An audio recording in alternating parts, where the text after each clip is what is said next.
Happy Sunday, ladies and gentlemen. Until we have football on Sundays, you know what we're going to be doing instead? We'll be hopping in 2023 fantasy football drafts literally every single day. Before we get into the draft today, I do have to point something out. Y'all know, generally not talking NBA player props. Something that I personally don't know nearly enough about to try to speak on it.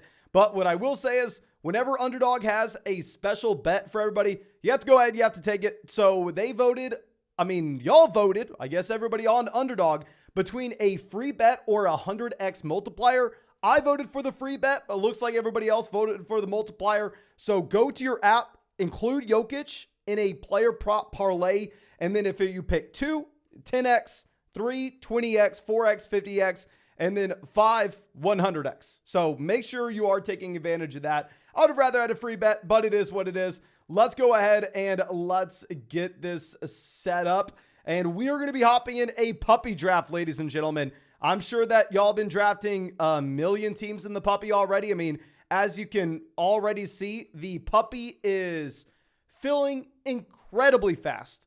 It has been 3 days and there are 57,000 entrants, averaging about 20,000 entrants a day into this puppy draft. We're going to go through. We're going to contribute to one of those right now. Let's hop on in here and let's get this going. We have a lot of people out here in the chat. Thank you so much, everybody, for coming and hanging out with us. Christian says he likes the Jokic. I took less than 27.5 points for Jokic as well. Michael says, let's go. Chris out here, Riley, Ethan. Thank you all so much for coming and hanging out with us. Where are we picking in this draft? Okay, we're going to be at 10. I think the drafts we did yesterday, we were like 1 and 3 or like 1 and 4, or we were at the top of the draft yesterday. So nice to get a little bit of a mix up. Now, of course, it's much easier to draft at the very top. We have NRG Fantasy Focus next to us. NRG is pretty difficult to draft next to. We have Prod, also a member of the flock, over there at 1. But please, if you're in this draft with us, let me hear it in the live chat. Go to the live chat and let me know what pick you are at. Yeah, NRG says pick before you. What the hell? I know. Prod out here at pick 1. Alex says better never see the Josh Allen second pick again. I mean, hell, if y'all want to hop in these drafts with me and take Josh Allen in the first round and let me get some of the beautiful values we had in the draft yesterday, I'll be happy to take it. Bobby says he's in there at 11 with us. Oh dear God, it's gonna be tough. Alex says you are the best YouTuber of all time. Thank you, my friend. Maybe fantasy, I'll say. There are people that make way better YouTube content than me. I'll say that. Scout says I'm in at the 106. Mike 107.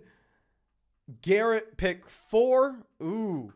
So this is a draft full of members of the flock. So it is going to be a little difficult, ladies and gentlemen. Maybe we get something crazy. Maybe we get like Travis Kelce making to us a pick 10. We'll see. We'll see. Sammy says Jokic 27.5 is a sharp line. I lean on Denver's games too. Blah, blah, blah. Like I said, I know nothing about basketball. All I know is when Underdog has like one of those free special bets out for people, I go ahead and I take advantage of it. I think we took the fewer than 27.5 points for Jokic and like the fewer than Bam Adebayo, some random line, just because I know generally when you're taking player props, you want to be going fewer than. At least that's what I've been told from smart people. So that's what I've been doing.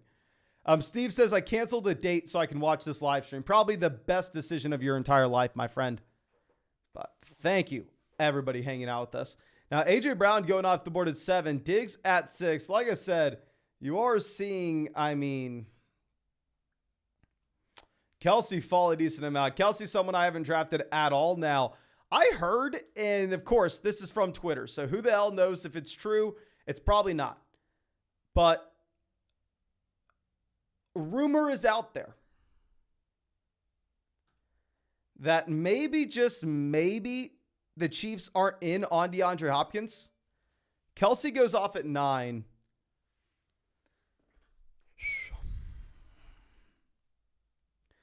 What do we want to do? I know this is going to be a very bad pick for a lot of people. I'm going to go ahead. I'm going to take Davante Adams. Just lock in a wide receiver here and then get whatever running back makes it back around to us. I've said this in videos. I've said this in live streams. Of course, I want to put my money where my mouth is. I think that Bijan Robinson, Austin Eckler, Jonathan Taylor, Saquon Barkley are all about the same.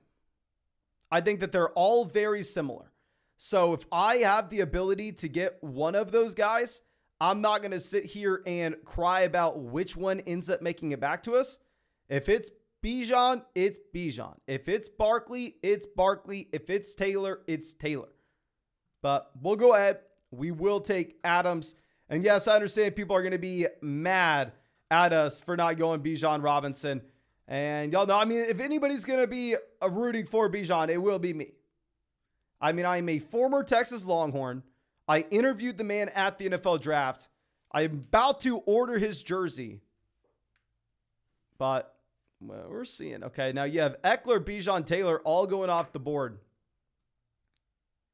So let's see what happens here. Bobbert took Eckler. Maybe we see them go ahead and take Saquon Barkley. This is how we're queuing this up. Okay, so they go St. Brown. So we will take Saquon Barkley here at 15.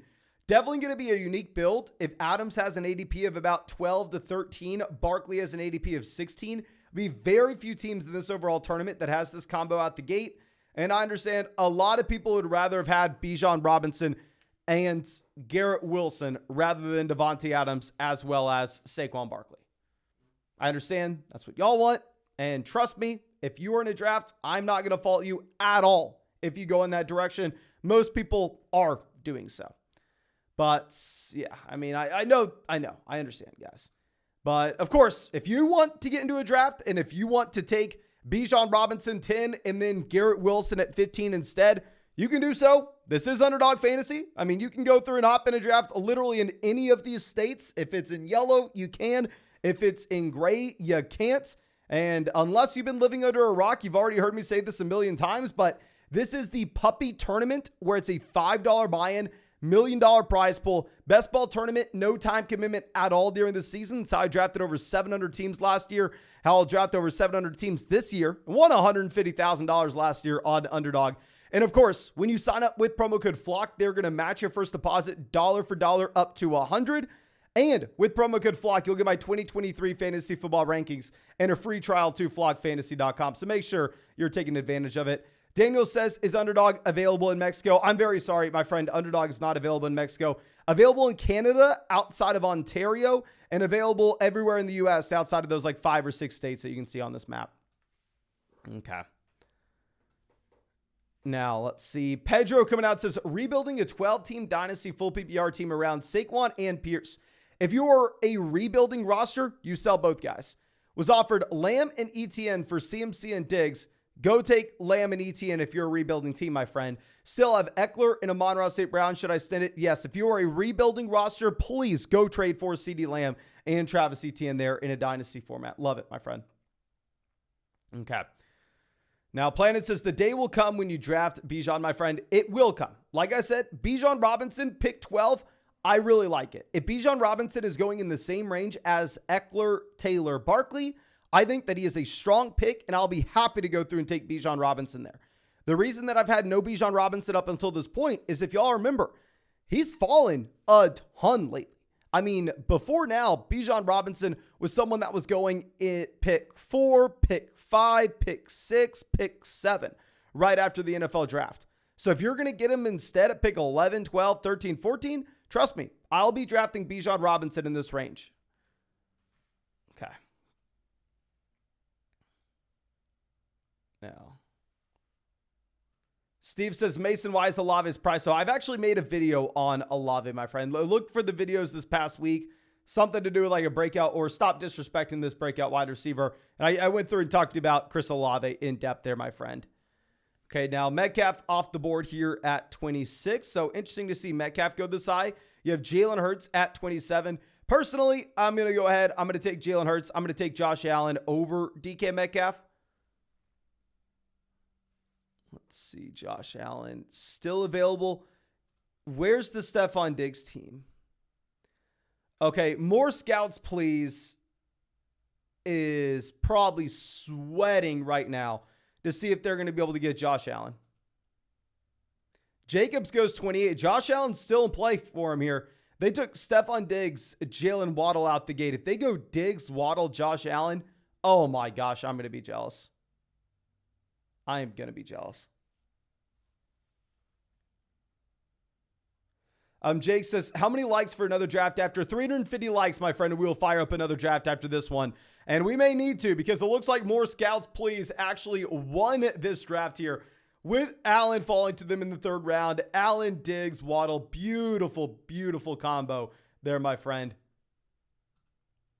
Moses says, could you explain why Jonathan Taylor's a win now asset like I'm 7 years old? Okay, if you play Dynasty long enough, you understand that in Dynasty, in fantasy football in general, the vast majority of value that a running back is going to provide is their projected opportunity.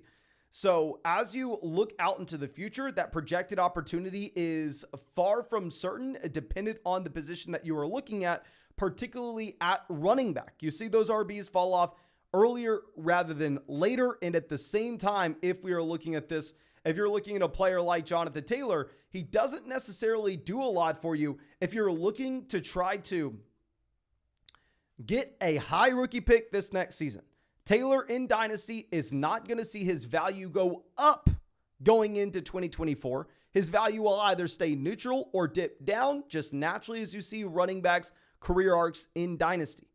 So if you have an asset that is either going to stay neutral or decline in value 12 months from now, and on top of this, you're inherently going to have a worse rookie pick because they are on your team, that is not an asset that you want to have a rebuilding team around.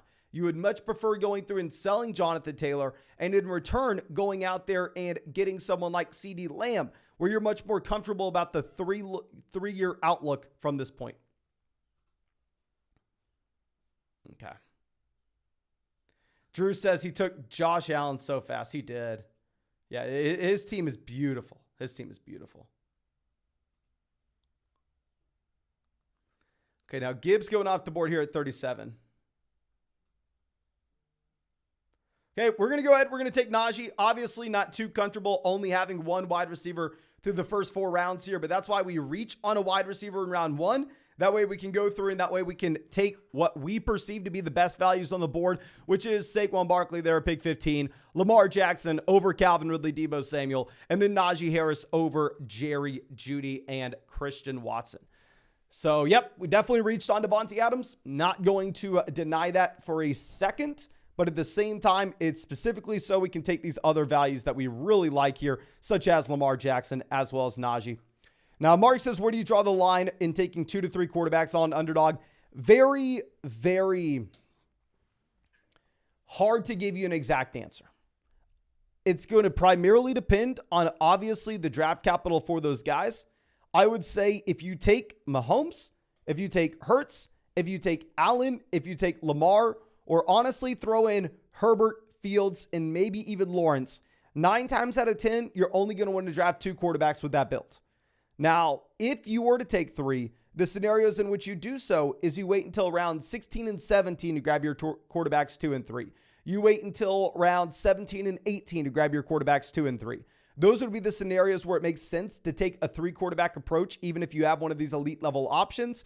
And if you're going to draft only 2 QBs, I would say you probably want 2 quarterbacks before round 11. Now, that's just me pulling a random round out of my butt. I mean, if we're going to be looking at the list a little more intact, I would say if you have 2 quarterbacks before like the Russell Wilson drop off, then you're probably fine only having 2. But like I said, it's very much a gray area. Like say you have Lamar Jackson and then you also take, I don't know, you take Lamar Jackson and then Russell Wilson, like Russell Wilson falls to pick like 150, right? And you're saying, okay, well, I get Russell Wilson for pretty much nothing. And then Derek Carr is an ADP of 144, also falls to pick like 165. So there could be some scenarios where you pivot over and go 3 quarterbacks, even if it's not your initial plan. So obviously in Underdog, you really do want to be staying flexible in these drafts. Okay. Now we have Hawkinson going off the board 49.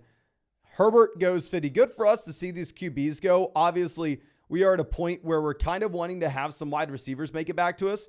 Now, what's interesting with this Justin Herbert selection is you'll see a lot of Justin Herbert go in round 5, but at the same time, the reason Herbert usually goes in round 5 is you'll either be looking at Keenan Allen or Mike Williams, that team pairing them up with Justin Herbert. Very rarely are you going to get Herbert going before Justin Fields to a team that does not have a Los Angeles Charger already. Okay, so let's swing this around. Fields goes 52. And yeah, Fields is definitely going to have an ADP in the 5th round very soon. I mean, we went through and we talked about this a little in depth.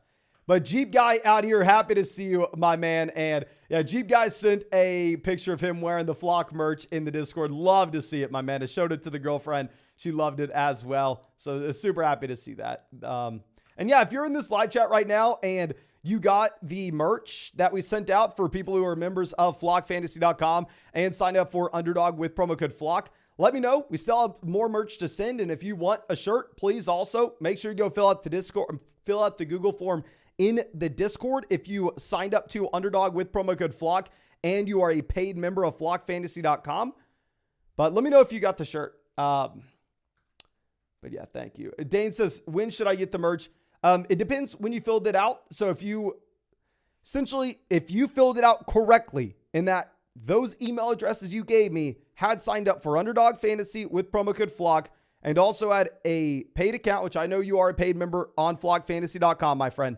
If you gave me that correct information, you should have that, I'd say at the latest by like Tuesday or Wednesday. I shipped out like 100 something shirts last Monday or Tuesday, the day after Memorial Day. And I shipped out another 100 something shirts on like Thursday.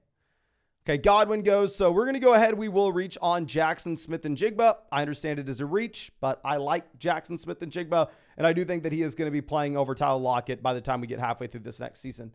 Caesar says, got the shirt yesterday. Thanks, Mason. Love it, my man. Aram says, filled mine out a couple days ago. Don't know how long it'll take to get here. Yeah, so if you just filled yours out, it may not have been included with those shipments. So it'll come. Okay. Now, Josh says, thoughts on the stack of Chase, Higgins, Burrow. Should we add Mixon? I like the double stack having Chase, Higgins, and Burrow, but with the cost associated to those players, having to spend a 1st, 2nd, and 4th round pick to get them, to go through and add Joe Mixon in round 5, it does seem like it's kind of caps your week-to-week ceiling. If 4 out of your first 5 picks are going to be from one offense. So I don't know, my friend. I don't know. Now, Lawrence goes, we will go ahead. We will take Brandon Ayuk as well. I think you make a very strong argument that you have both a better selection with Miles Sanders and Dameon Pierce than Brandon Ayuk. But at the same time, we just need wide receivers. I mean, we have Saquon Barkley. We have Najee Harris. I like both running back values with where we got them. Kind of need to add in wide receivers before we get the pretty big teardrop. So we'll go ahead and we will take him here. But Cameron coming out of the donation, thank you, says, are you on the Zay Flowers hype train? Honestly, not really.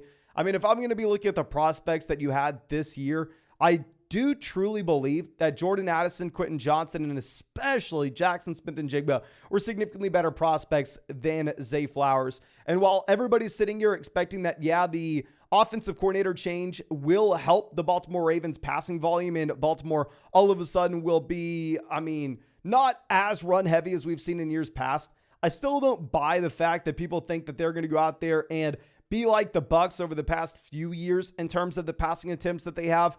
So I think it's going to be a little more balanced from the Ravens, but I don't necessarily think Lamar is going to be top 5 in the NFL in passing attempts by any means. And yeah, I draft Lamar Jackson here, but the reason I draft Lamar Jackson is every season over the past 3, he's averaged over 60 rushing yards per game. Okay. Brandon says, should have stacked Lockett there instead of Ayuk. Man, I understand a lot of people would have gone ahead and they would have taken Tyler Lockett to get the double stack and possibly take Geno Smith with JSN Lockett a little later on.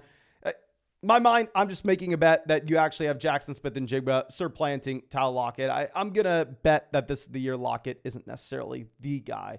But Jeep Guy says, started watching the league. A good call. Happy to hear it, my man. And yeah, I would say the league, it isn't like I don't want to say it's not the best thing ever. It is a phenomenal TV show. You just have to like understand like what it is when you're getting into it. Obviously, it's not like Breaking Bad. It's not like Game of Thrones where you're going to sit there and you're going to be captivated by the time you sit down to the time you get up. I mean, it's definitely more so something to have on like the background while you're multitasking. But I mean, for what it is, the league is phenomenal. I mean, it is so damn good. And I stand by, I know we talked about this the other day. I stand by that. I think Rafi is possibly the funniest character in any television show that I've ever seen. Like it's beautiful. Okay. Now, after we take Ayuk, you see some more wide receivers going with Hollywood, Addison, Tony, Burks, Deonta. I mean, I tweeted this out earlier today, but I mean, it pains me whenever I see Kadarius Toney go before Dallas Goedert. Like, I just don't understand why someone would go ahead and pull that trigger. I mean, especially if you don't have Mahomes. I don't know. Okay. But Dre coming out. Thank you, my friend, says went Diggs, Barkley, Allen, Williams, and Herbert today. I have been thinking about that because if you're looking at where Mike Williams and Keenan Allen went last year, you're actually getting a discount on both of those guys if you take them at the 3-4 turn in comparison to where they went last year.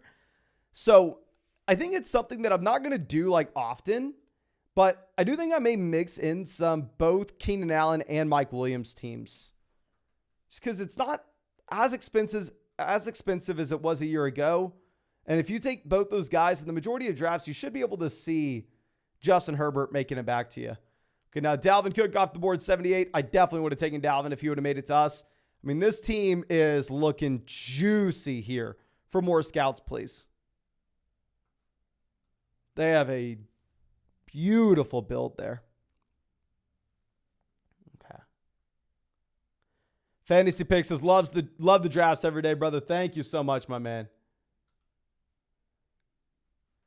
Watson goes 79. Watson was not really going to be in play for us at 82. Definitely love Watson this year when you're getting him at a value. Like in a lot of these drafts, I get Watson post pick 90, which I like. Gabe Davis off. I mean, y'all know we put out the article on flockfantasy.com and the video a while back when DeAndre Swift was much more expensive than this, that we are avoiding Swift when he was going in round 6. But here, if we're getting him at pick 82, kind of is what it is, right? I mean, we do have this severe teardrop at wide receiver. Maybe make the argument, Mason, just go ahead and take Brandon Cooks and then just get whatever running back makes it back around to you. The other running backs kind of look similar to DeAndre Swift. I think it'd be a fair argument to be made, to be honest, if you really, really hate DeAndre Swift here, which, like I said, I'm not a big Swift guy with pick 82, but it kind of is what it is, right? Okay. Oh, Dre says it was Josh Allen, not Keenan Allen. Interesting to go Allen round 3 and then follow it up with Herbert round 5. I mean, I don't know how it worked. I tested out a team the other day on a live stream. I'm unsure if you got to see it, my friend, where I went through and I took, I believe, Jalen Hurts round 3 and then Justin Fields round 5. Which, like, it's kind of hard to make it work. I don't know.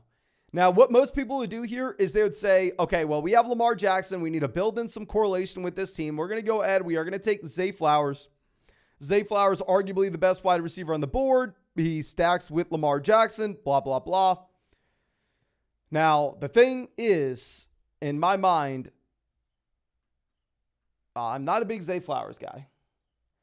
When I take Lamar Jackson here, I'm not taking Lamar thinking that he's going to be some quarterback leading the NFL in passing by any means.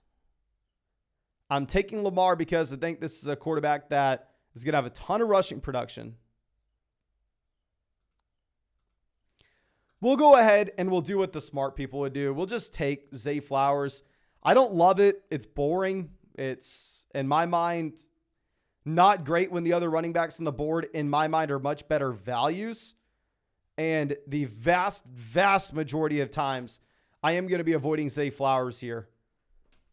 I feel like maybe because we take DeAndre Swift there at pick 82, it does make us a little less likely to go through and want to take a running back here. Maybe what we could have done instead, especially when I prefer like the values like James Conner, Rachaad White, rather than Zay Flowers, is maybe we go Darren Waller at pick 82 and then go Rachaad White at pick 87. Alex says White could be Jacobs this year. Hell to the no. Not even remotely close. Not even. Oh. Like, the thing is, with people saying player X can be the Josh Jacobs. And y'all know, I mean, last year, Josh Jacobs, my most drafted guy, is one of the reasons I won $150,000 in underdog drafts last year. The thing that was so crazy about Josh Jacobs is Josh Jacobs had 3 seasons in a row where he was either a low-end running back 1 or a high-end running back 2 in fantasy. Josh Jacobs was a running back that was both involved as a pass catcher and would see 70+% of his team's carries on a per game basis. He was a workhorse running back. There's nobody else with that build. Like, let's go through and let's look this year at the running backs that are on their rookie contracts that can see 70+% of the carries in their backfield and see involvement as a pass catcher. Okay, rookie contract, Bijan Robinson. Yes, Bijan Robinson can be this year's Josh Jacobs. Jonathan Taylor can be this year's Josh Jacobs. Ramondre can be this year's Josh Jacobs.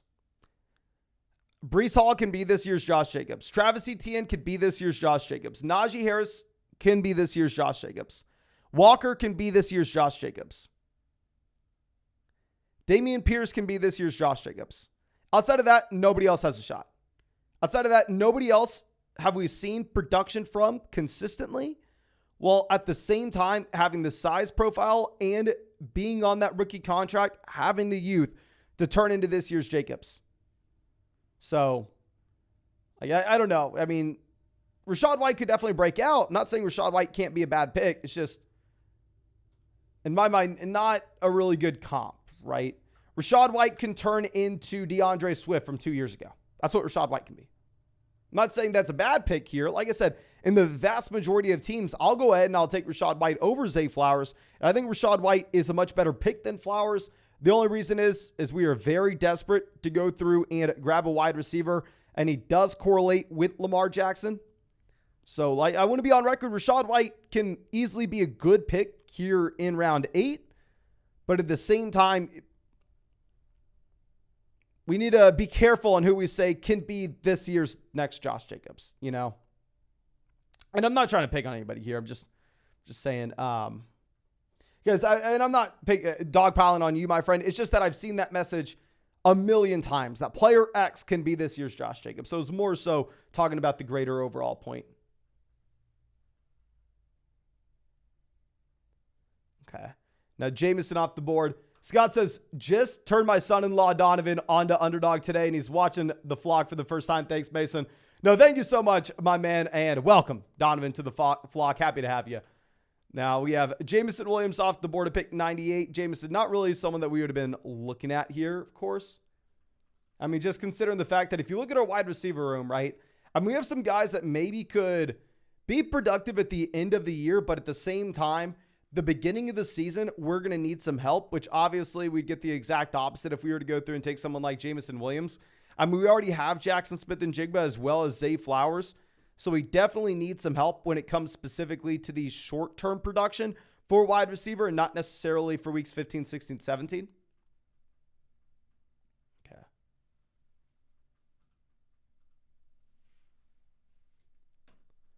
Now, Njoku going off the board 103. Dak goes 104. Let's see what NRG does here. Going to be interested to see this pick.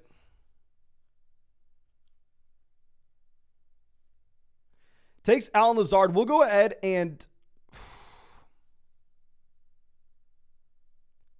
we'll take Brian Robinson. This is the main reason why we decided to go ahead and pass in the last round on Rachaad White is if you look at a lot of the running backs that will make it to you here at the 9-10 turn, generally you can get some exciting options like Brian Robinson as well as A.J. Dillon. Whereas if we would have gone through and if we would have taken Rachaad White in the last round, it felt like it would have been impossible if we wanted to go through and take another running back here at 106. Daniel Jones, 107.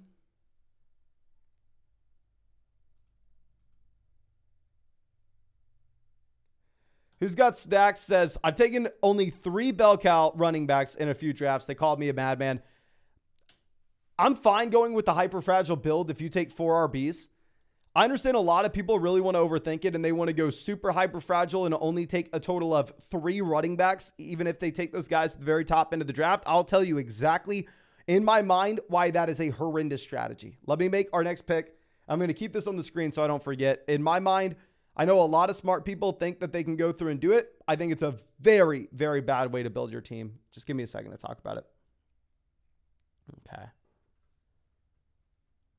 Bobbert on the clock. Has Lawrence Daniel Jones. Took Daniel Jones there to pair up with Waller. I like this team as well. They go to Von H. We'll go ahead. We'll take Odell. I guess we're going to build around a Baltimore double stack, even if I don't think Lamar Jackson's going to have a lot of passing volume. Of course, I've been wrong before. I'll be wrong again. So we'll go ahead and we'll make this pick just in case that's the case. But the reason why I think it's a very bad idea to take only 3 running backs. Not only will it severely impact your advance rate, right? Where just naturally you should expect that you're going to advance far fewer teams if you go through and only take 3 running backs in an underdog draft. But more importantly, if you think about how the fantasy football playoff dynamic will happen here, a big thing that you're trying to do is get to the fantasy football tournament where, keep in mind, this is a $5 buy-in, right? A $5 buy-in, first place prize, $150,000, second place prize, $75,000, third place prize, $50,000. So much of this prize pool is just for weeks 15, 16, 17. And what will happen is if you only take 3 running backs, say you take Bijan, Taylor, Jahmyr Gibbs, and those are the only 3 running backs that you take.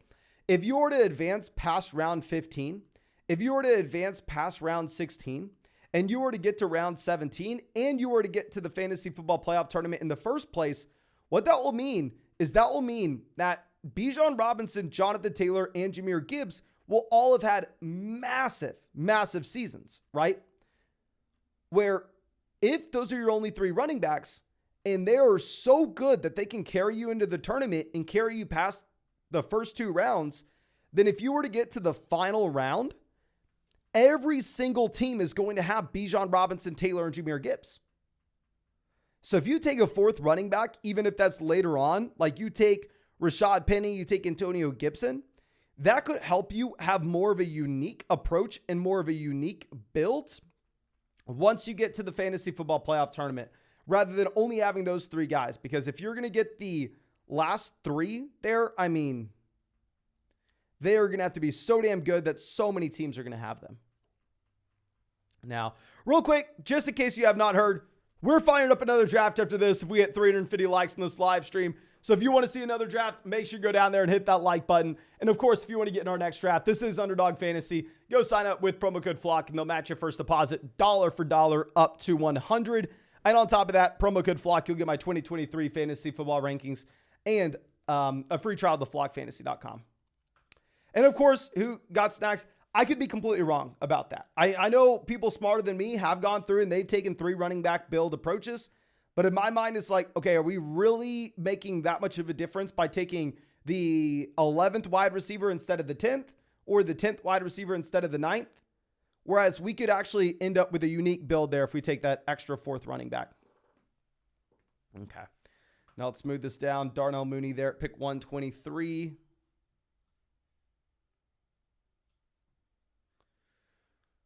Okay, so let's see. Thielen goes off the board 124. There are a couple interesting players for us.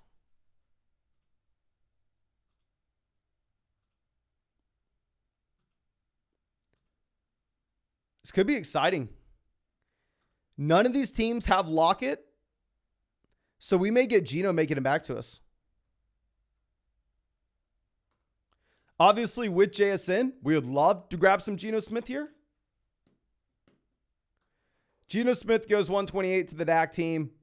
I'm not going to fault them. Geno Smith, pick 128. It's pretty damn strong value. So, been really nice if we could have had Geno. It is what it is. I'm not going to sit here and cry about it.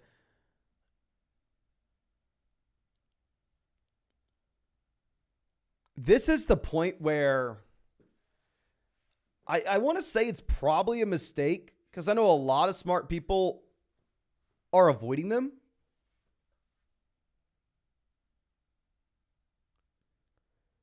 But in my mind, the wide receivers are so gross in this range. My default is just kind of pivot over to tight end. Like the issue is the tight ends in this range also seem very, very similar to the tight ends at 20 picks, right? Like Tyler Higbee, like Greg Dulcich. But at the same time, Rashee Rice in my mind seems very similar to DJ Chark.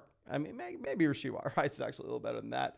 The Pound says late running backs also have the highest upside to have spike week / fine work due to injuries ahead of them on the depth chart. 100%. I mean, I just think that people who are going through and trying to have like the super hyper fragile builds where they only take 3 running backs, it's almost like they're trying to prove to everybody else that they're the smartest guy, right? It's like, oh, you think you're this cool. You think you're this smart. No, I only took 3. You think you can stop at 4 running backs? I'll take it to 3. In reality, there's a multitude of reasons why I don't think it's a good idea. Okay. Now, Bigsby goes off the board here, 132. Lance goes 133. To be honest with you, in my mind, this is so funny too. This shows how much my brain is broken. Lance has an ADP of 186. He goes pick 133 here. And I see Trey Lance go off in the same range as Jared Goff, Russell Wilson. And I go, looks like a good price for Trey Lance. I'd probably pay this price. So it's funny to say, like, if I just drafted off my rankings, like if you went to flockfantasy.com and looked at my best ball rankings, I would probably end up with Trey Lance in 100% of my drafts. Literally 100%. But we're going to go ahead. We will take Dalton Schultz here. Very similar to what we were just talking about with the year 2 tight end in Tennessee. I doubt it's any good, but the wide receivers here in my mind are so uninspiring that I'll take both tight ends and just call it a day. I'm probably not drafting another tight end. Yes, these guys have the same bye week. No, I do not care. We're trying to optimize for weeks 15, 16, 17. I'll happily sacrifice the 10 points that we have in week 7 if it's going to build us a little more of a unique team where maybe other people are avoiding this pair of tight ends specifically because they have the same bye week. As long as those bye weeks aren't weeks 15, 16, 17, which clearly, of course, they're not, I'm going to be happy to go through and take them. Okay. NRG says, let's go ahead and let's check his team out. So Kelsey picked 9, Chubb 16, then Amari, Judy, Godwin. I'd say, Amari, Judy, Godwin's probably a nice wide receiver core if you punt through the first 2. Dameon Pierce, 64. I like the value a lot. Love Gabe Davis this year if he's going to go here. Under the assumption DeAndre Hopkins is not a Buffalo Bill this next season. White, great value. Lazard, this is where it gets a little difficult, right? Is where if you don't take a wide receiver to anchor your team with at the very top of the draft, you do find yourself in a range where like rounds 8, 9, 10, where you generally want nothing to do with wide receivers. Sometimes you just kind of have to take them here. Like you see, you go Allen Lazard, where, I'm pretty sure like in a vacuum, of course, you'd rather go ahead and rather probably take a player like Brian Robinson. But it is what it is. I'm the guy who took Odell Beckham Jr. in the next round. Then Jamal, Russ. I think it's a strong team. I don't know. But Mike says I got Lance in round 17 today. Sean says I got Lance at the last pick of the draft. This is why I think I will probably continue to have Trey Lance as my most drafted player.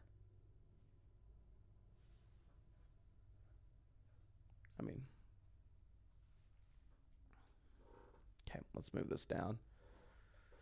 Chart goes 146. This Goff falling a considerable amount. Now, personally, we don't have any Lions. We don't have the chance to take any Lions either, so maybe it'd be a little difficult for us to go through and take Jared Goff, but we'll see. We'll see. This is definitely a team where we need 8 wide receivers, minimum. If I'd say this is probably a 2, 5, 8, honestly, maybe 3. Maybe we take a third tight end. Who the hell cares? Brandon says, at what point do you ignore ADP and go for who you like / what need? Of course, for me, it's going to be extremely different than it would be for you. I'm going to draft over 700 teams on Underdog.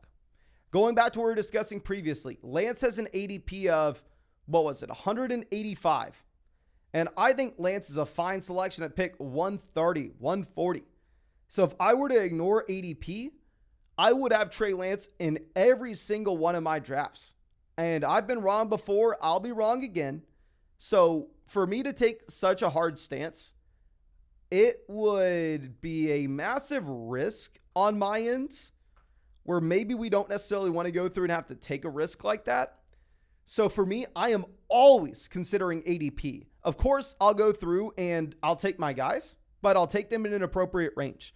So if I go through and if I look at my most drafted players so far, Last year, I drafted over 700 teams. Jacobs was my most drafted guy, but I only took him in 20% of drafts, because I have to stay a little bit balanced. So my most drafted players, 25%, 20%, 20%, 20%, 18%, 17, 17, 17. So I'll definitely take my shots on guys, but it's not like I can go all in, go all out for individual names and ignore ADP. But if you're only drafting 10 teams, no, who cares? We're going to go ahead. We're going to take Jaden Reed. So why we took Jordan Love is just looking down the draft board going, okay, well, if we're going to get a quarterback and then get his paired up. I mean, I think Love is a decent upside shot here. I have no idea what to expect with Jordan Love. I think he could be pretty good. He could also be very bad. I mean, in reality, it's just so difficult to know. What I do know is I like taking uncertainty if we're playing in large field best ball tournaments where we're trying to find someone with a high ceiling. Uncertain what the ceiling is going to be for someone like Matthew Stafford at this point, of course. So we'll take Jordan Love. We'll get the pairing. So far, wide receiver, we have Devontae Adams, Jackson Smith and Jigba, Brandon Ayuk, Zay Flowers, Odell Beckham Jr., Jaden Reed. So we have Jaden Reed stacked up with Jordan Love at quarterback. We have Odell, Zay Flowers, double stacked with Lamar Jackson at quarterback. And running back, we have Saquon Barkley, Najee Harris, DeAndre Swift, Brian Robinson. Tight end, we have Dalton Schultz in the year 2 tight end in Tennessee. Okay.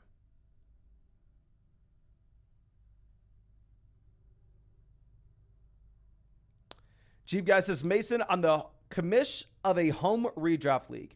Thinking about drafting in mid-July, is this a mistake? Thought it would be fun to see how the offseason developed after drafting. Honestly, I think it's just up to the people in your league. Like, of course, I mean, I am a diehard. Like, I started playing in like 20 plus dynasty leagues back in like 2014, right? Like when I was in high school, I was playing in 20 dynasty leagues, playing fantasy football 365 days a year, 24/7, just sending trades out nonstop. So if I was a member of your redraft league, if you were the commissioner, and you approach me saying, hey, yeah, why don't we do the draft in July and we can go through and trade leading up to the season, I'd be all in for that, right? I'd be super excited. But I mean, if you're playing with like a bunch of people that are just like, of course they have fun with fantasy football, but it's not their entire life, then they're probably not as much into it. So, I mean, it really depends on who you're playing with, of course. Okay. Conrad says, how do you evaluate what a good best ball draft is? Thank you. I am so sorry, my friend. This is way, way, way too broad of a question. I would say in general, 1, getting players at a good value, not going through and reaching for every single one of your picks. 2, making sure you have some correlation built into your starting lineup. 3, making sure that your roster construction is on point. You drafted 2 to 3 quarterbacks, 4 to 6 running backs, 2 to 3 tight ends, and the rest of those spots wide receiver. So I'd say those are the 3 big things: correlation, roster construction, and value based on ADP. That is how I would personally determine a good team. But of course, there are so many nuances that go into it. And that's why it's very fun, right? I mean, that's why I love these tournaments, because it's not so cookie cutter saying like, oh, okay, we're just going to hop in and do the same thing over and over again. Okay. But we hit 350 likes on the live stream, so we will go ahead and we will fire up another draft after this. Thank you, ladies and gentlemen, for hanging out with us. Going to be really happy to go through and get into this next one. But let's make our next 2 selections. Definitely need to take at minimum 8 wide receivers. Couldn't really take Josh Downs. Even if I really like the Josh Downs value at this point, it's going to be difficult for us to go through and honestly take another rookie wide receiver when we already have JSN, Zay Flowers, Jaden Reed. Kind of need someone that's going to be productive immediately. Adrian says, been on the Stairmaster this whole stream. Love it, my man. Love it. Jason says, a puppy next. 100% we're going to get another puppy draft. Sean says, Mason, super thankful for your live streams. Get me ready for winning my league next year, but you got to learn how to say the Titans tight end name. Let me try to pronounce this. Okay. Give me 1 second. Okay. Second year tied end in Tennessee. Let me know if I said that correctly, my friend. Of course, I may have embarrassed myself. Maybe we are way off, but hopefully it was not too bad. Okay. Curtis Samuel off the board. Gerald Everett goes 176. NRG on the clock only has one QB and one tight end. So I assume but it is one tight end as Kelsey, of course. John Metchie goes, we're going to go ahead. We're going to take Hunter Renfrow. The bet we're going to make is maybe somehow, some way, the Las Vegas Raiders passing offense isn't horrendous, right? Maybe? I don't know. I don't know. But we'll get in some correlation here. Sean says we nailed it. Okay, good. Just making sure. Okay, what are we doing here? Tajay Spears off the board, 179. So I think it's going to be a 2-5-8-3 build.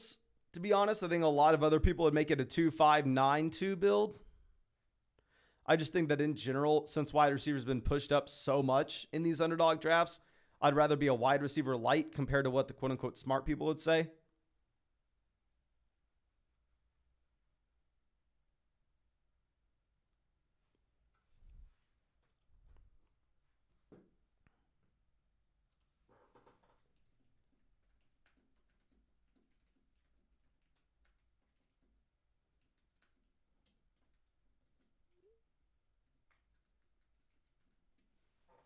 Okay, Hayden Hurst goes. Not the guy that we were going to be looking at anyway.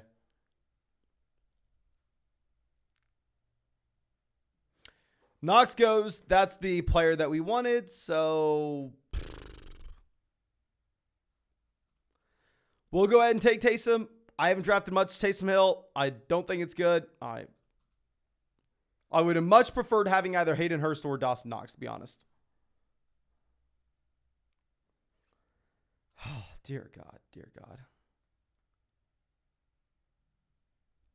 Bryce Young goes, so we need one more running back and one more wide receiver. And honestly, we're going to do this.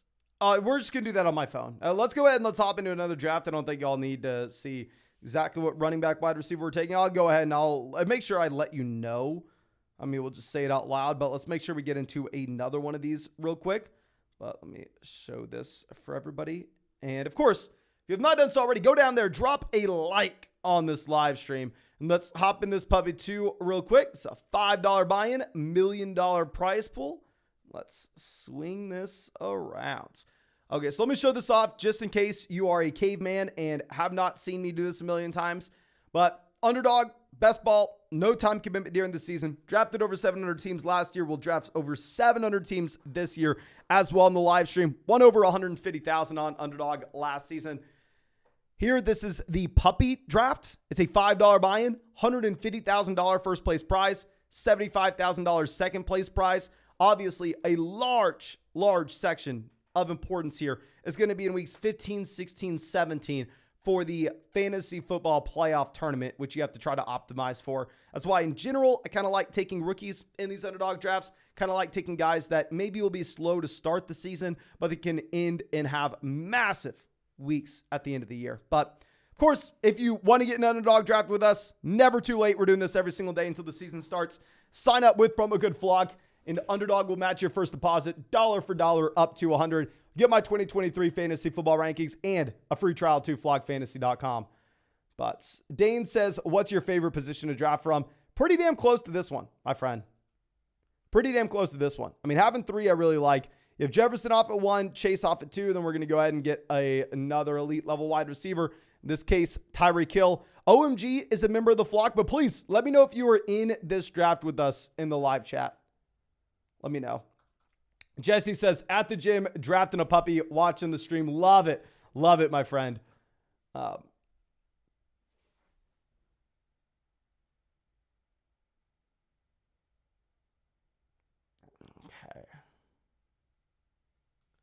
Now, Cup goes 6.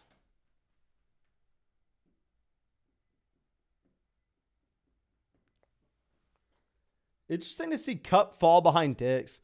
Now, y'all know I've drafted Diggs in a ridiculous amount of these. Dre says, I'm at pick 10. My man, love the underdog name. Mr. Pimp Slap. Love it, love it, love it. Lunar says, personally, my favorite spot is 2 because I can manipulate value based on the pick one player and I get chased. Actually, I think that's a really good point, my man. Wes says, Mason, would you recommend for or against the Tyreek Waddle stack if it were to be available? I would go ahead. I'll take the Waddle and Tyreek stack if I could. Okay, we are in the draft room on the other end. We were going to be looking at either Kareem Hunt or Leonard Fournette if they made it back to us in that other draft at running back, but sadly they do not. So we'll go ahead and we'll take Gus Edwards. And then for our last wide receiver spot, probably going to take Joshua Palmer, Paris Campbell, Tim Patrick, Darius Slayton, or Tank Dell. Okay.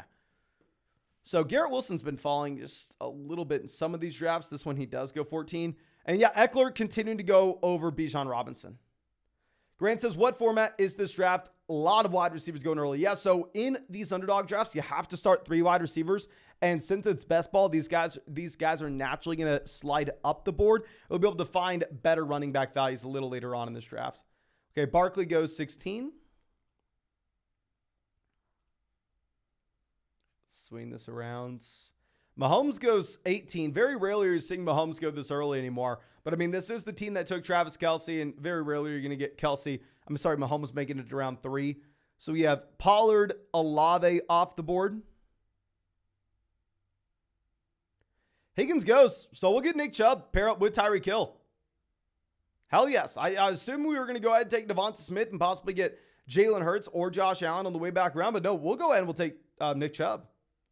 Scott says, GG, I got in your lobby. Love the team. I loved it too, my man. If you're the team that was able to get Diggs round 1 and then Allen round 3, that was really exciting. Brandon says he got Kelce at 11. Ooh.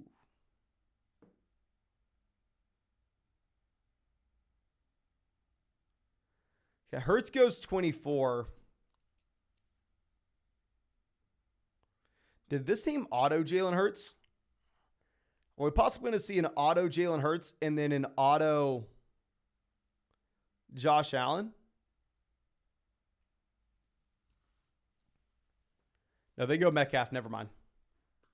OMG has Chase Smith.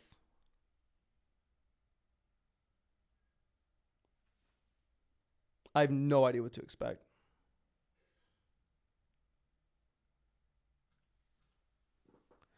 They go Ridley. So we'll go ahead. We'll take Josh Allen. This is exciting. Possibly have the wide receiver 1, possibly the running back 1, and possibly the quarterback 1. Love it, love it, love it. Soren says, why is Eckler going above Bijan nowadays? I do not know, my friend. I don't think it's bad. I mean, we put out that video last week back when Bijan Robinson was consistently going ahead of Eckler. I mean, if y'all remember when these contests opened, Bijan was going to pick 5 and 6 pretty much in every single one, which is why, hence, I have no Bijan Robinson. But essentially put out the video saying, you know what? Eckler, Bijan, Taylor, Barkley, they're all kind of the same.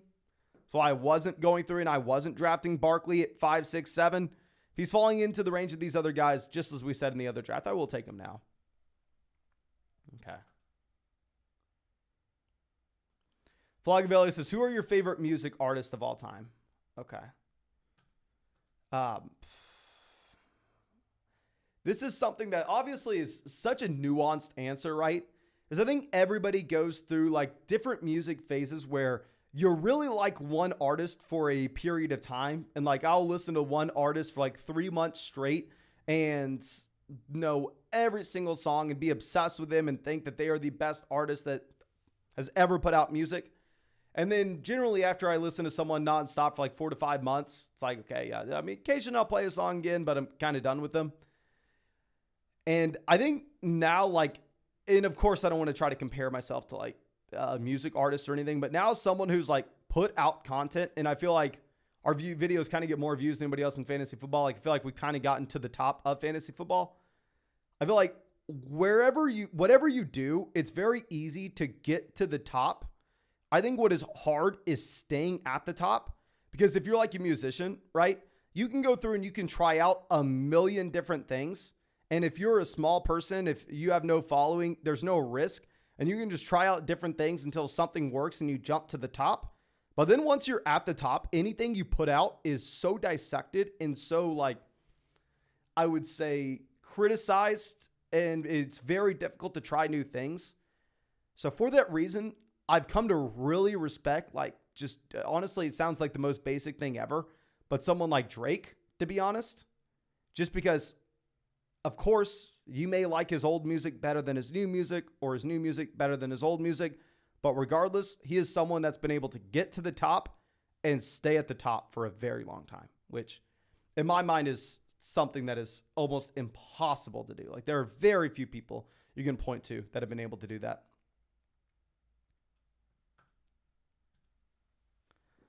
Okay. Now, Fields goes off the board 44. Obviously, nice for us to see these quarterbacks go. I mean, whenever we had Josh Allen, we weren't looking to take a QB. We were looking to just grab a couple wide receivers here on the turn. So we will go ahead and we will take Drake London and pick 46. Well-balanced start that we have. I mean, this is just such a strong team. When you start Allen, Chubb, Tyreek, it's very difficult to mess up after that. Johnny says, people drafting Ridley earlier, the same people that drafted Josh Gordon in the middle rounds for 5 years after 2013. That's pretty funny, my man. It's pretty funny. McLaurin goes 47.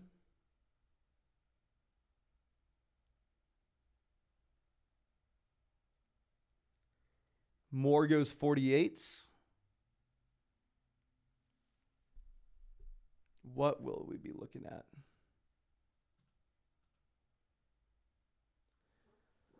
Hawkinson off the board. It would have been nice to have Hawkinson, just an extremely balanced star, but we'll go Kirk. Now, what's going to be interesting after we take Christian Kirk here, we're definitely going to go wide receiver. I thought we were going to have to reach on Pittman. But when we take Christian Kirk, the real question is what happens if Trevor Lawrence makes it back to us at pick 70? Like, would we be able to, would we want to go ahead and take Trevor Lawrence at 70 if we have Christian Kirk at 51, even though we drafted, Josh Allen already?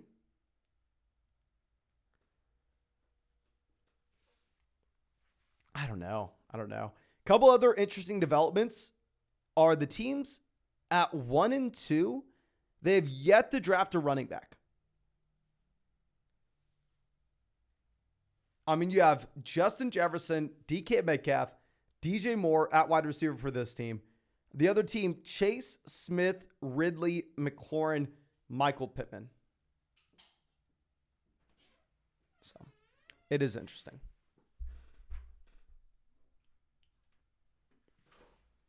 All right, Herbert goes off the board to the Mike Williams build. I actually have a decent amount of Mike Williams and Justin Herbert. So last year, I was drafting Keenan Allen consistently over Mike Williams. But honestly, I've kind of switched that. This is the year that I feel like, okay, with these guys such as Keenan Allen, such as Travis Kelce, when they're priced in as if they're not going to fall off due to age, they're priced in just as they were a year ago.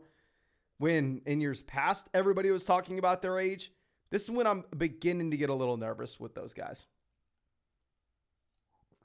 Scorp says, kind of like every team in the top 4, not going to lie. Let's go ahead and let's see this. Okay, so the other team at 4 has Diggs, Higgins, Ramadre, Burrow, and Aaron Jones. So, you know what? I bet what that team at 4 did, and we may see this a little more often now from other teams, is if Josh Allen continues to fall down these draft boards, maybe it'll be more and more common for teams to go through and take Stephon Diggs earlier than you'd expect in round 1. That way they have the ability to take Josh Allen paired up with them in round 3, if that makes sense. I don't know. Now, Deontay going 62. I've noticed that Deontay Johnson's been going a little earlier in these drafts as well. Lawrence goes 63, so we don't even have to worry about, would we take Trevor Lawrence or not? No, we don't even have the option. Probably wouldn't have been ideal for us to take Lawrence, so probably a good thing that he goes. Kyle Pitts off the board, 65.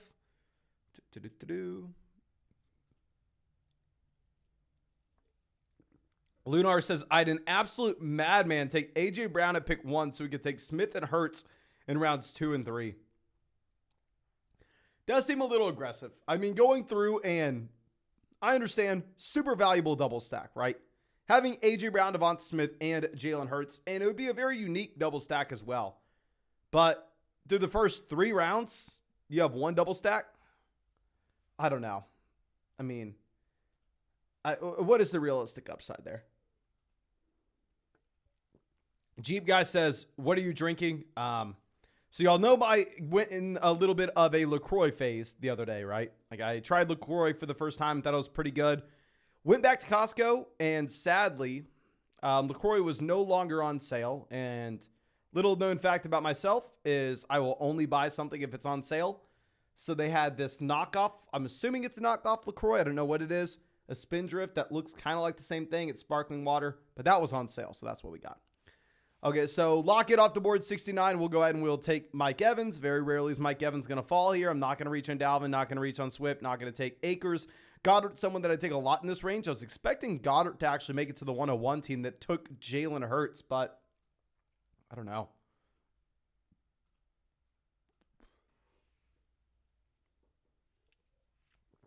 Josh says Spindrift. Yes, it is Spindrift. And I like the lemon one, and I like the lime one as well. However, there's a pomegranate one, which is just the worst thing I've ever tasted in my entire life. Sato says, it's not a knockoff. Spindrift is a lot healthier and way better. Brandon says grapefruit Spindrift. Oh, that's the one I hate. Maybe not pomegranate, whatever it is. If it's the grapefruit one, I like the lemon and I like the lime. Okay. Let's move this down. We took Chubb, right? We're not the team at 2. It's not like we haven't taken a running back yet. Let's continue to go through and let's continue to grab wide receiver value. Let's take Traylon Burks here. We'll get some running backs in the next few rounds. Yeah, so let's go Burks. A lot of these other teams don't really have enough wide receiver firepower, so they're probably going to have to start reaching on these wide receivers. Go says, do you have Devontae Parker going at all in any of these drafts? No, I do not. And funny enough, if y'all don't remember, like Devontae Parker, especially in Dynasty, a wide receiver that was hyped up year after year after year, year after year after year, and never did anything, of course. Well, I bought into Devontae Parker the year before he went to New England. I was like, oh, okay, he just needed time to develop it. He's the cheapest he's ever been. And I avoided him when he was early on in his career in Miami, when he was severely overpriced. And I thought I was so smart to be the last guy in, to all of a sudden actually be in on him at an extremely cheap price. And of course, he never did anything. And then when he goes to New England, I take him a little bit in best ball and he doesn't do anything.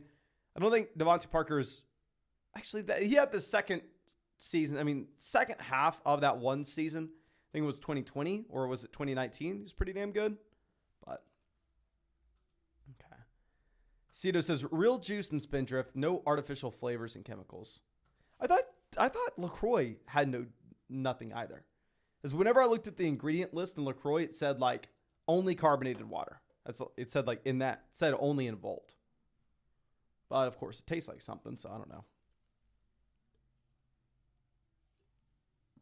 Just Bear says, are there any good Miami running backs that you like drafting? I definitely target a lot of Kareem Hunt and Leonard Fournette at the very end of these drafts. And occasionally I'll mix in a Dalvin Cook or two, my friend. So I'd say those are the Miami running backs that I'm looking at. Okay. John says, Spindrift's marketing team in your comments for sure. Definitely. Now, Dak going to pick 83, Richardson 81, Madison off the board here. Kind of good for us to see these quarterbacks go, right? Like we have Allen. We don't really need any of these guys coming back.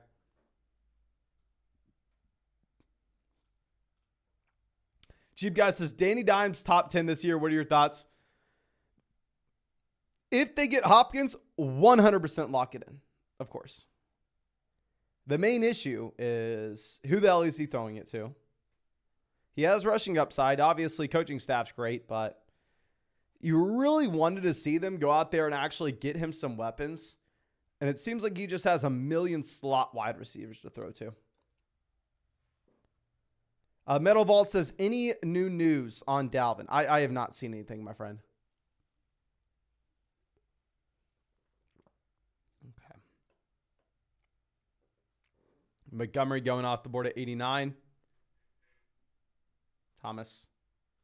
Waller. I understand. Pacheco goes 92. Let's see what Bullhorn does. Burrow, Ramadre, Aaron Jones, Diggs, Higgins, Lockett, and Pickens so far. So the team that reached on Diggs, presumably trying to get the Allen stack. They go Frymuth. Ooh. Okay, we'll go ahead and we'll take Rachaad White. We thought we were going to go Javonte Williams. Yeah, Javonte goes pick 95. And it would be nice to stack Josh Allen, of course. Now, at the same time, I mean, while we would like to stack him, in my mind, it's not like a Burrow. He's not necessarily like, say, Trevor Lawrence. I mean, you do have a ton of rushing upside where you could see some pretty massive spike weeks, even without any single wide receiver or / tight end / running back turning into like a league winner that individual week. So I still want to stack Allen, but it's not like something we have to do. Okay, Jameson goes, Tua goes, and we are going to get the chance to pair up Allen with the passing down running back in his own backfield in James Cook at pick 99. I really like this team, ladies and gentlemen. I feel like we've just been getting better and better at drafting these teams. So with this one, we have Tyreek, London, Christian Kirk, Mike Evans, Treylon Burks at wide receiver. Quarterback, we have Josh Allen. Running back, we have Nick Chubb, Rachaad White, James Cook. Not a ton of correlation in this lineup so far. I mean, what we are looking at is Josh Allen, James Cook. We're looking at Rachaad White, Mike Evans. But obviously, we'll be trying to pair up some other guys a little later on from here. Okay. I love this team. Nolan says, unstacked Tua, the dream. Why did you go Tua, my man? We looking at a Devon A-Chain selection on the way back around?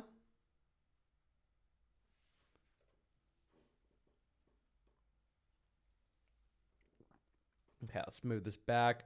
Lazard goes 106. And real quick, if you haven't done so already, go down there. Drop a like on this live stream. If we hit 600 likes, we'll fire up another draft after this.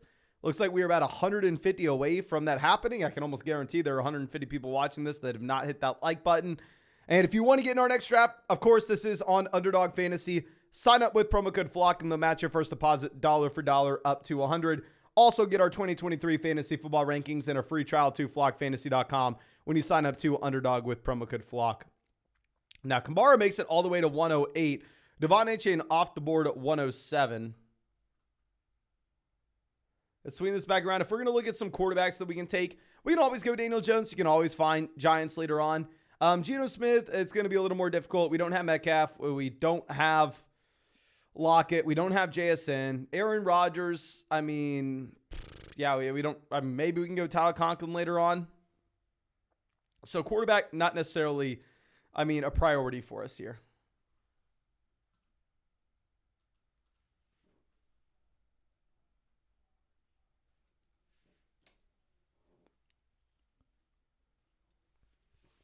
Tyler Boyd off the board, 111. So the last wide receivers in this tier, presumably Jacoby Myers as well as Zay Jones.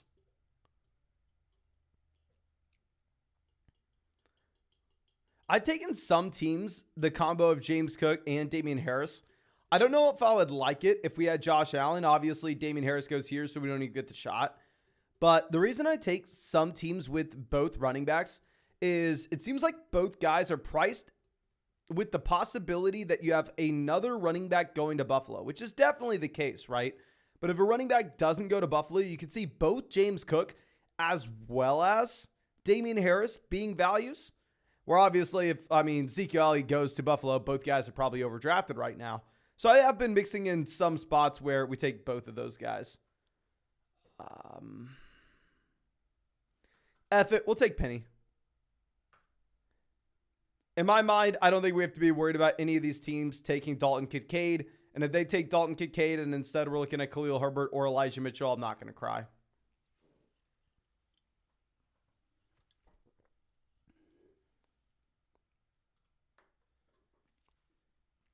Okay. Khalil Herbert off 119. Elijah Mitchell goes 120. Okay, well, I guess if all three of those players go, we will cry. This team literally can't take another quarterback. They have Jalen Hurts and Kirk Cousins. Nolan could if he wanted, but, I mean, does he want to take Geno or Rodgers? Probably not.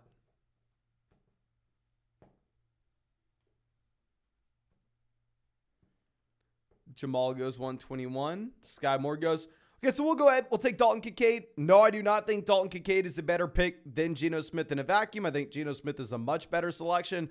But specifically with this team, where we don't have Diggs, where we don't have Gabe Davis, like we said, it would be nice to have some correlation here with Josh Allen. So we'll go ahead and we'll have the double stack of James Cook as well as Kincaid. A little bit of a unique pairing, of course. But, I mean, it is what it is. It is what it is. Okay.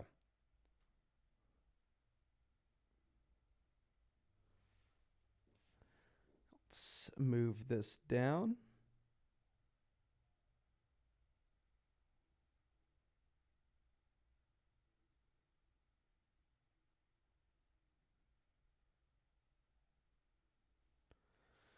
Okay, McKinnon goes. So, I mean, at this point, we have a super balanced team. It's not like we're rooting for anything in particular. I mean, we're probably going to be taking only 2 quarterbacks.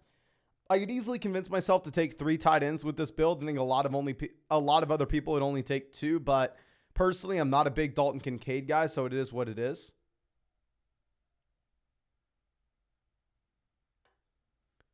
Now Mooney goes.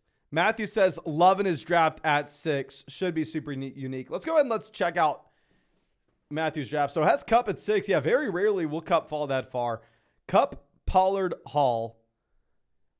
Interesting Pollard selection. Why did you decide to go Pollard over Chubb, my man? Mike Williams, Herbert, Darren Waller, Dotson, Connor. Don't really like the Waller over Goddard either. Do love the Zach Charbonnet 115. I mean, I'm really jealous you were able to get Zach Charbonnet 115, and instead we are going Rashad Penny here. Geno Smith made it to 132. Superb value with Geno at that point. Matthew says huge on Pollard this year. Daniel says Pollard equals Chubb for him as well.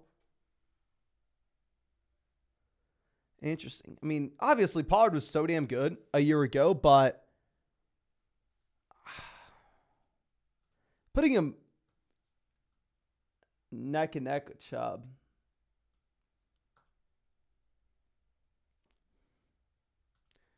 JCM says also huge on Pollard. Pollard's in my top 5.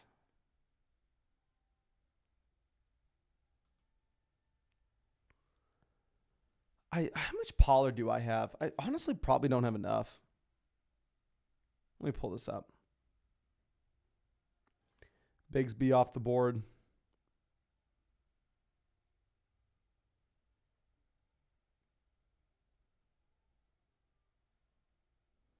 I Pollard in 7% of these. Honestly, a little more than I thought. Matthew says, no competition for touches, little competition for targets, should be a good offense.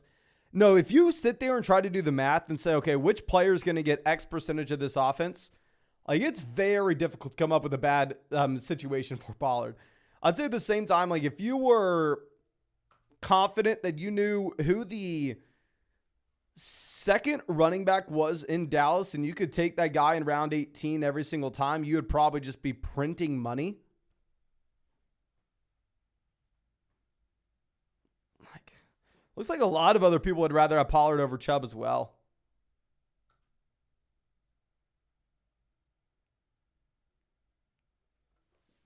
Okay, we go Kondre Miller. It is what it is. Just taking a swing on a running back.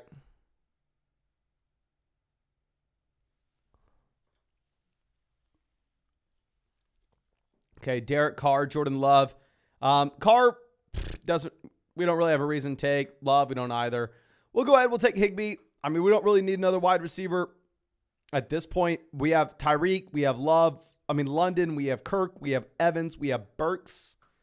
So we'll go ahead. We'll take Tyler Higbee 147. In general, just really don't like wide receivers at this point of the draft. Chief Smoke says, depend on Pollard's health, honestly. I like Chubb more in drafts right now. I mean, going back to what we were talking about before, like,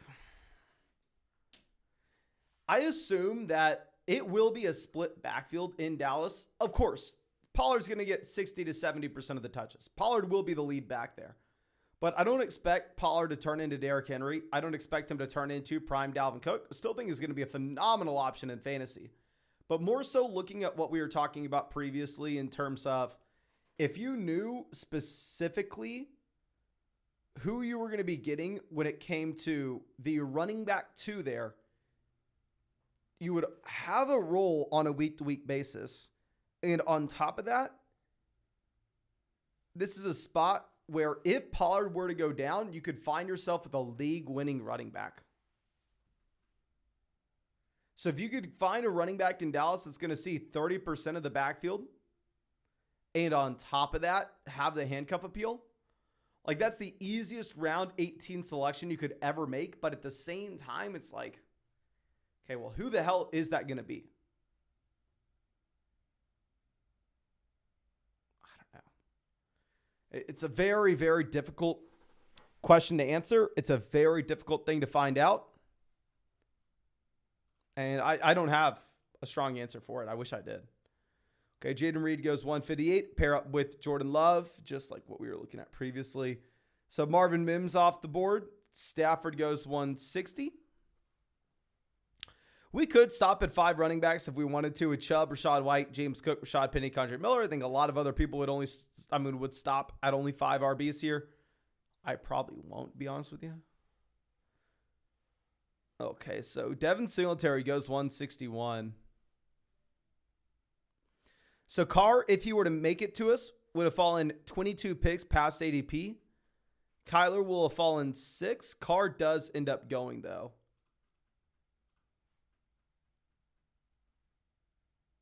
Yeah, we could have possibly been looking at Carr and then Shaheed on the way back around.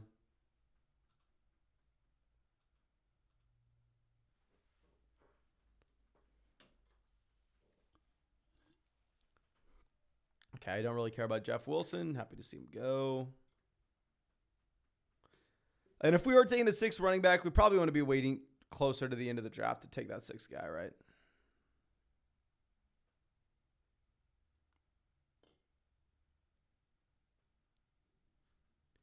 Bino goes Deonta Foreman. Bullhorn on the clock. Goes Kenny Pickett. We're going to go ahead. We're going to take Kyler Murray. I am completely fine taking Kyler unstacked here. We have Josh Allen with a week 13 bye, so Josh Allen should be able to carry us through the beginning of the season. Kyler Murray, hopefully, he can just have 1 to 2 spike weeks at the very end of the year, and that could possibly help us in the fantasy football playoff tournament. Going to be completely fine, Kyler 166 with the 2 quarterback build if we have Josh Allen on our other end. Yeah, so let's honestly get rid of QB at this point. I'd rather take a 3rd tight end than a 3rd quarterback with this build.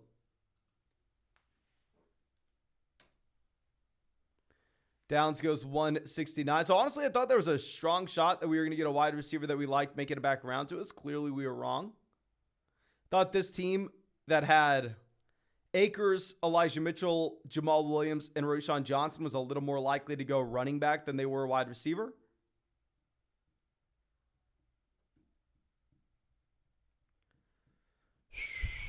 I really wanted Wan'Dale or Josh Downs. Honestly, either or. Do we just freaking go Shaheed? Well, panic pick Shaheed? I don't know.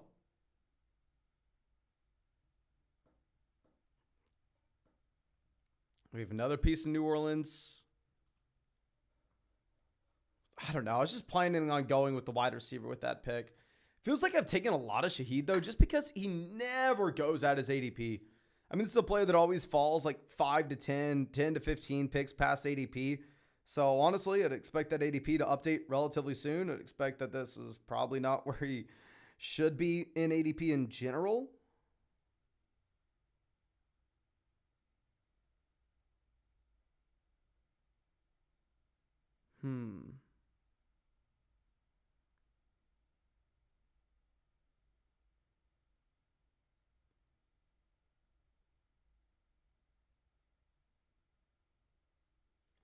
It's a tough spot. Okay, let's go ahead and let's move this down. So we had a question, I believe, coming out from Garrett says, new to best ball, do you keep in mind week 15 through 17 playoff strength of schedule when drafting?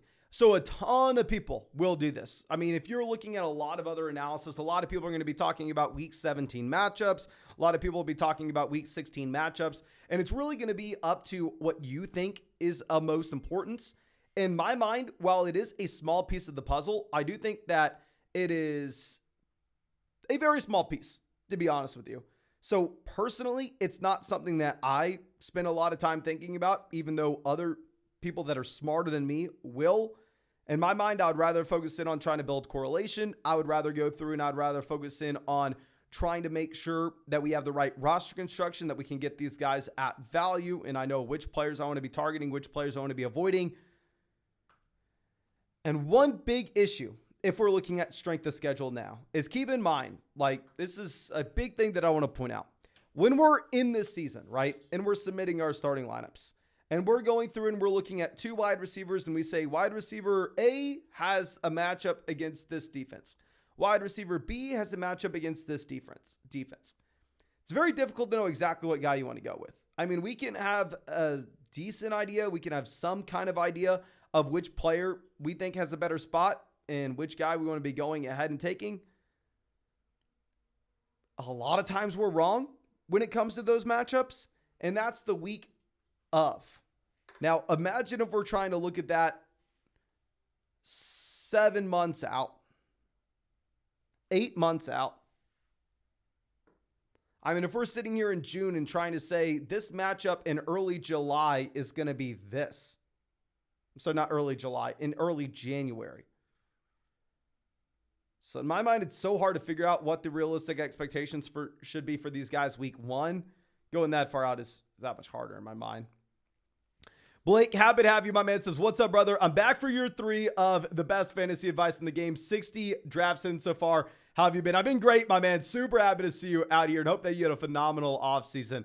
And yeah, hopefully you can get in a draft with us soon, my man. I mean, I've been having a lot of fun in these drafts. I think I'm 140 drafts in at this point, and I'm going to be live literally every single day until the start of the season with these underdog drafts, my friend. Okay. SO says, Shaheed is my most drafted wide receiver solely because of what you explained. Yeah. I mean, I've taken a decent amount of I just never feel good when I draft them. Okay, we're not taking another quarterback. Honestly, I probably take one more running back, one more wide receiver, and one more tight end. Just depending on where the value falls for each guy. So if we're looking at trying to build in some correlation here, I mean, we have no Jets. We have no Raiders. We have no Patriots. We have no Panthers. When it comes to the tight ends, I have an idea of what we could possibly do. So in general, when it comes to Kenneth Gainwell, Leonard Fournette, I have been taking Leonard Fournette in the vast majority of these builds. But when we've taken Rashad Penny, I don't mind the idea at all of maybe taking Rashad Penny and Kenneth Gainwell and saying, well, what happens if DeAndre Swift gets injured? What happens if DeAndre Swift is absolutely nothing? And then all of a sudden we hit with both Penny as well as Gainwell. So let's go ahead. Let's make that call. And now we are no longer going to be looking at running back here. It's just going to be wide receiver, tight end. We already have the double stack in Buffalo. I don't really like triple stacking. I don't like quadruple stacking.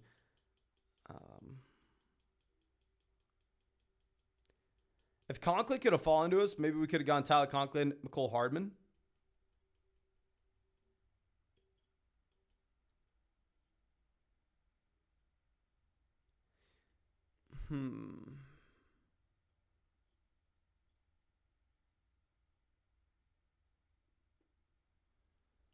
Marvin Jones off the board. I'm going to go ahead. I'm just going to take the player I like best. We're just going to take Hayden Hurst.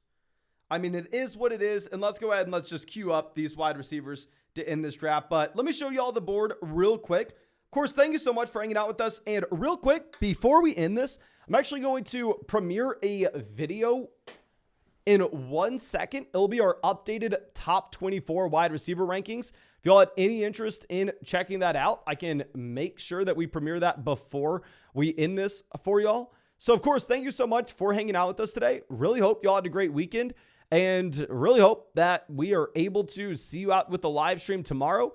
But, of course, we will be live tomorrow, the next day, today after that, and actually the day after that. I'm unsure if you've heard about that one. But if you want to get in a draft with us with one of these live streams, make sure you go through and sign up for Underdog Fantasy. Use promo code FLOCK when you sign up. They'll match your first deposit dollar for dollar up to $100. And with promo code FLOCK, you'll also get our 2023 fantasy football rankings. We'll get our 2023 fantasy football.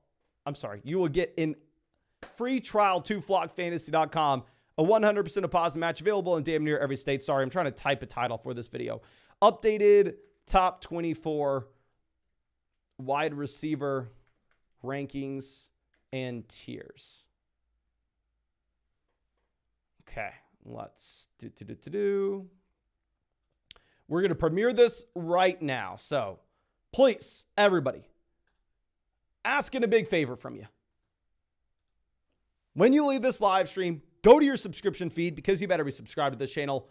Go to the live chat and leave a comment on our newest video, the updated top 24 wide receiver rankings and tiers. Devonta Smith should be on the cover of that.